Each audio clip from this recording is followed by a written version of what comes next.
आपने हॉलीवुड की James bond की फिल्में तो देखी होंगी, जिसमें जेम्स बॉन्ड खास तरीके से अपने दुश्मन को ट्रैप किया करता था और वहाँ खुफिया तरीके से जानकारी भी निकाल लिया करता था। लेकिन आज सोशल मीडिया का दौर है तो ये और भी आसान हो गया, क्योंकि फेसबुक, व्हाट्सएप और ट्विटर ऐसे जरिए हैं जिसके ज़रिए अब एक बार फिर दुश्मन देश हनी ट्रैप करके जो हमारी देश की खुफिया जानकारी को इकट्ठा कर रहे हैं। और ऐसे ही 2 मामले सामने आए हैं, जिसके बाद अब खुफिया एजेंसी इस पर जांच शुरू कर चुकी है और इस मामले में जो अधिकारी हैं जो हनी ट्रैप का शिकार हुए हैं उन्हें भी गिरफ्तार किया जा चुका है। मामला कुछ ऐसा है कि डीआरडीओ के एक अधिकारी हैं प्रदीप कुरुलकर, उसे हनी ट्रैप करके एक महिला ने उनसे खुफिया जानकारी हासिल करी और इस जानकारी में ब्रह्मोस मिसाइल तक की जानकारियां भी हैं। और उसके बाद जब खुफिया एजेंसी ने जांच की और उस महिला के बारे में जानकारी निकाली जिसने उस अधिकारी से, प्रदीप कुरुलकर से दोस्ती की थी, तो ये पता चला कि ये आईपी एड्रेस जो है वो पाकिस्तान का है। हालांकि उस महिला ने ब्रिटेन में होना बताया था अपने आप को और वहीं से दोस्ती की थी, वीडियो मैसेज और अश्लील मैसेज भेजकर दोस्ती की। और उसके बाद प्रदीप कुरुलकर से तमाम तरह की जानकारियाँ निकाली, यानी एक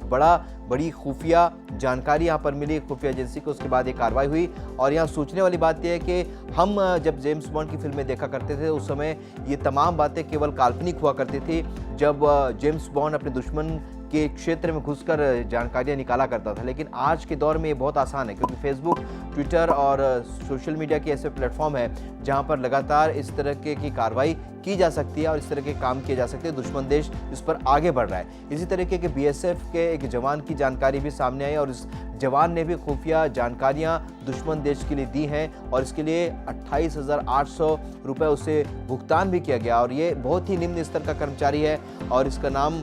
आपको बता दें, यहाँ पर बीएसएफ का जो कर्मचारी है उसका नाम जो है नीलेश बलिया बताया जा रहा है। वो 12वीं पास है और उसने विद्युत विभाग कार्यालय में वो चपरासी के रूप में कार्य कर रहा था बीएसएफ के कार्यालय में। और उसके बाद पुणे में एक कार्यालय है जहाँ पर वो काम कर रहा था, वहाँ से उसने खुफिया जानकारी दुश्मनों को दी है और जिसके आधार पर उसे भी गिरफ्तार किया गया। इस नीलेश को 28,800 रुपये का भुगतान किया गया, जिस पर आगे जो है खुफिया एजेंसी कार्रवाई कर रही है। यानी कि हम ये समझ सकते हैं कि जिस तरीके से खुफिया एजेंसियां ये जानकारी निकाल रही है तो ऐसे कई अधिकारी होंगे, ऐसे कई लोग होंगे जिन पर लगातार दुश्मन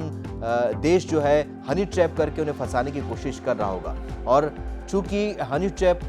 में बहुत ही आसानी से लोग फंस जाते हैं, लेकिन उसका जो तरीका है बहुत पुराना है। ऐसे में जो खुफिया एजेंसी में जो काम कर रहे हैं, हमारे देश के खुफिया एजेंसी में जो काम कर रहे हैं, जो जिनके पास देश के बहुत सारे जानकारियां होती हैं, उन्हें ये समझना होगा कि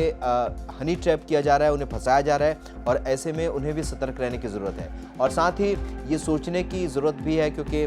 ये जो तरीका है बहुत पुराना तरीका है और इस तरीके के ज़रिए अगर दुश्मन देश हमारे देश में घात लगाकर हमारे जो अधिकारियों से जानकारी निकलवा रहा है, तो ऐसे में ये सोचने वाली बात है कि इस पुराने परंपरागत तरीके में भी लोग कैसे फंस रहे हैं। जो हमारे खुफिया एजेंसी में काम करने वाले लोग किस तरीके से उसकी गिरफ्त में आ रहे हैं, ये भी बड़ा सवाल है और ऐसे में एक बड़ी कार्रवाई की भी ज़रूरत महसूस की जा रही है।